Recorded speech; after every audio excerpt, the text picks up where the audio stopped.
Some of you sat on Gigabit fibre with a 500 quid gaming rig and still getting outgunned by some lad on Wi-Fi playing on a Chromebook powered by Hope.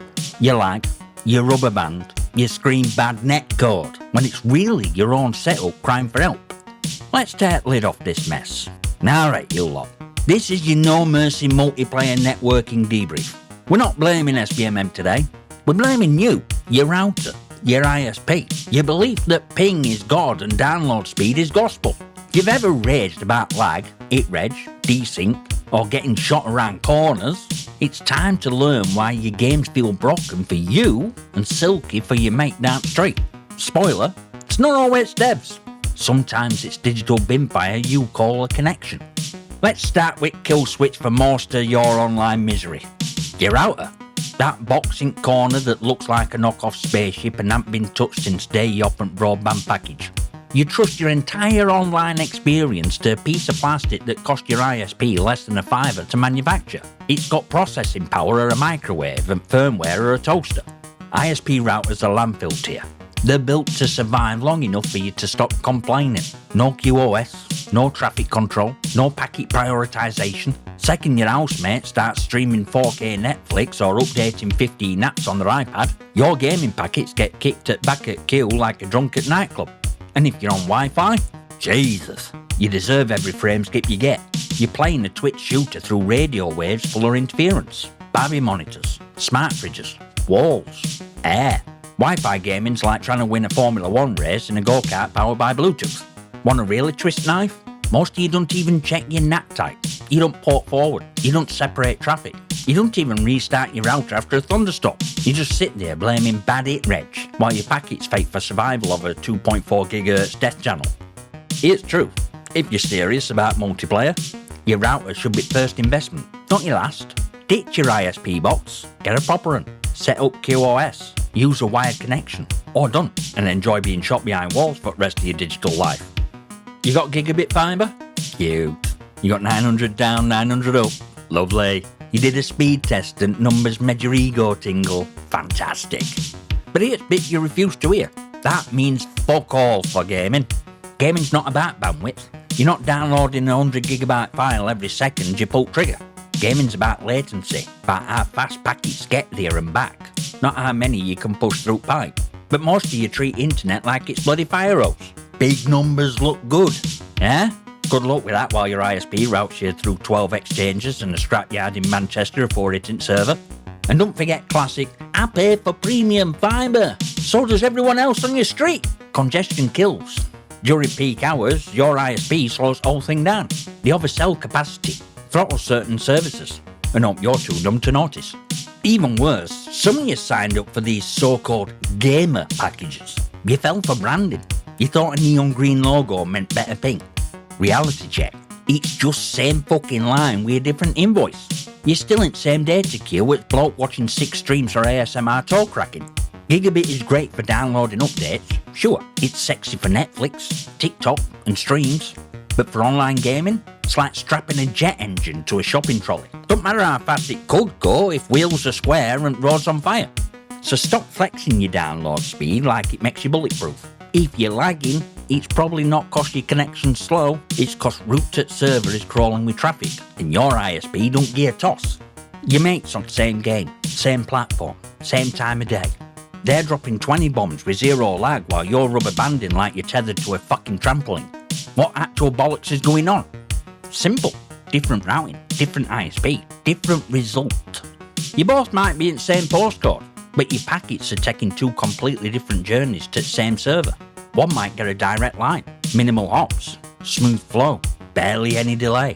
Another might bounce through 3 regional hubs, an oversold peering point, and a backhaul network designed by clowns with hatred for low latency. If you're both on full fibre, where traffic is routed, prioritised, or dropped can be night and day. One gets clean peering with game servers, other gets bottlenecked through some dusty choke point your ISP never upgraded. And don't even get started on shared infrastructure. If your mate's ISP rents space from the same backbone but routes it differently, they could be on fast lane while you're stuck in buffering purgatory. And here's killer. You can't see any of this without digging deep. You won't find it on speed test. It won't show on console's network settings. This is under-hood shit your ISP won't even admit to. So yeah, your mates' games feel better. Not 'cause they're better at game, not 'cause their hands are blessed by some esports god, but 'cause their traffic ain't doing laps around fucking country before it hits server. You know where it all starts going sideways? With P2P. Peer to fucking peer. Golden turd or early multiplayer. Back in the day, this were normal. You joined a game, one random sod probably downloading music, porn and a movie at the same time, got picked to be host. That lad's machine became server. He gets crispiest hit detection, cleanest movement, reaction timer, a fucking time traveller. Meanwhile, rest of you are guessing where bullets might land. Host advantage? More like host dictatorship. And if he quits, game's gone. Match migration, lag spike, disconnection. Classic. Beautiful chaos for its time. But now, it's open sewer in 2025. Because here's where it gets nasty. On PC, P2P doesn't just suck. It exposes you. Your connection goes direct to every other player. No central server. No shielding. You're handing out your IP address like it's a free trial for identity theft. Script kiddies love it. They sniff your IP, launch a DDoS mid-match, and your whole setup folds like a wet crisp packet. Hackers can inject packets. Lag switchers can fuck with flow. It's not matchmaking, it's a digital mugging. You ever get kicked from an ancient COD lobby for no reason? That wasn't bad luck. That were a teenager in Akron launching virtual napalm through your router. And still some of you boot up these old games on PC thinking, good old days. Eh? Hope you enjoy nostalgia trips straight into reinstall of Windows. P2P ain't just outdated, it's a fucking liability. And that's why we moved on. Enter dedicated servers, so-called promised land. No player host bullshit. No one gets to be king at lobby just 'cause their connection's slightly less shite than everyone else's.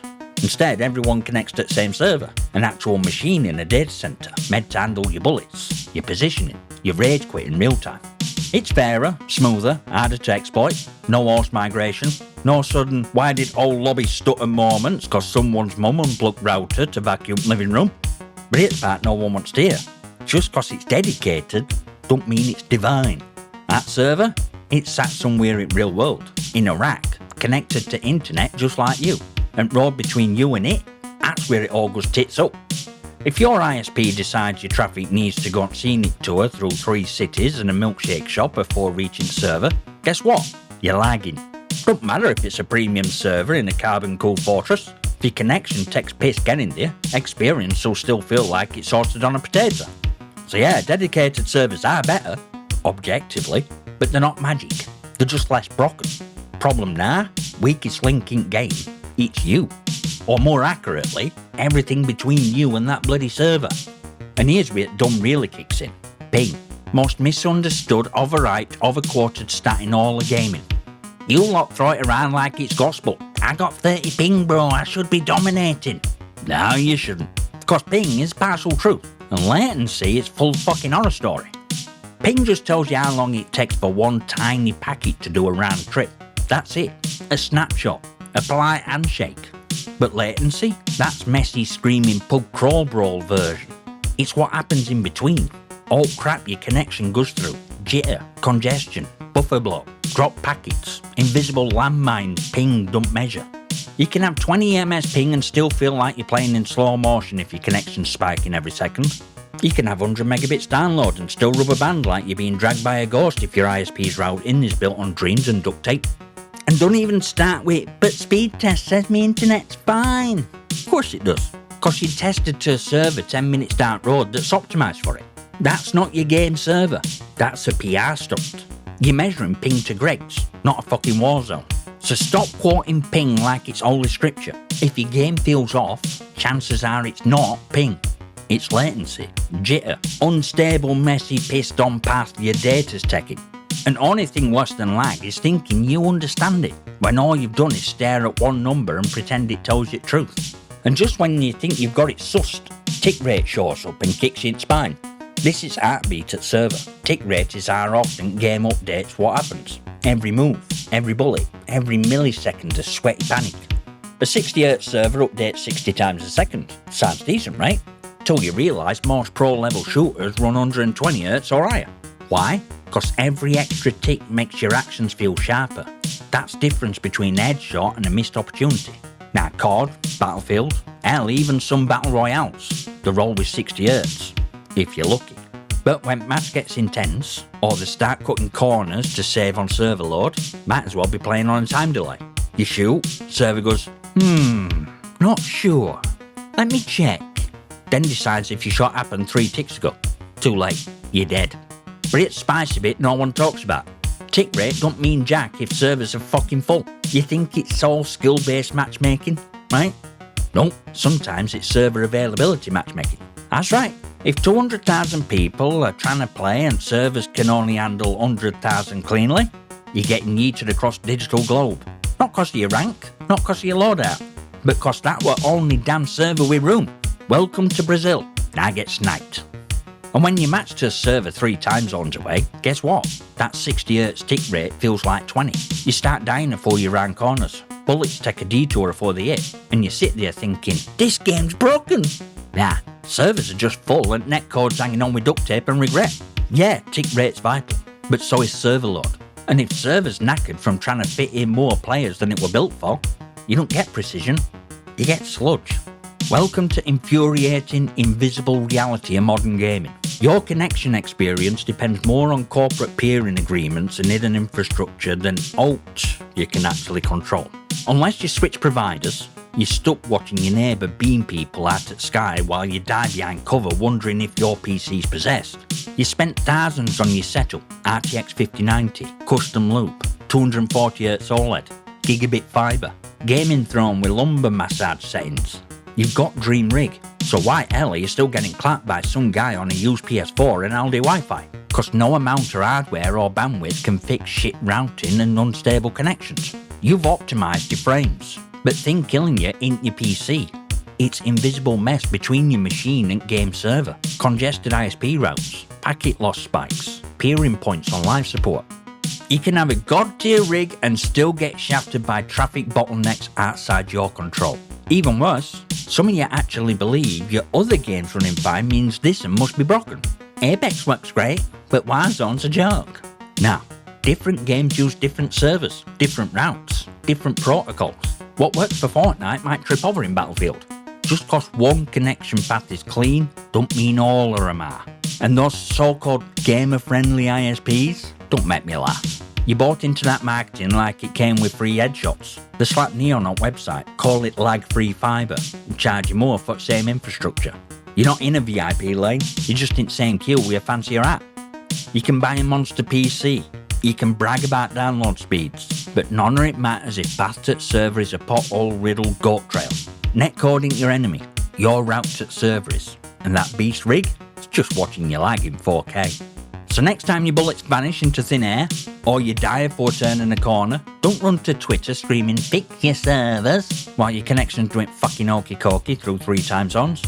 Check your setup, learn your path, blame your ISP before blaming devs. Cause most of them can't fix your packet loss, your jitter, or fact your router's still covered in plastic from 2018. Like, subscribe and all that bollocks. Drop your comments and questions below, and I'll see you next time, you magnificent.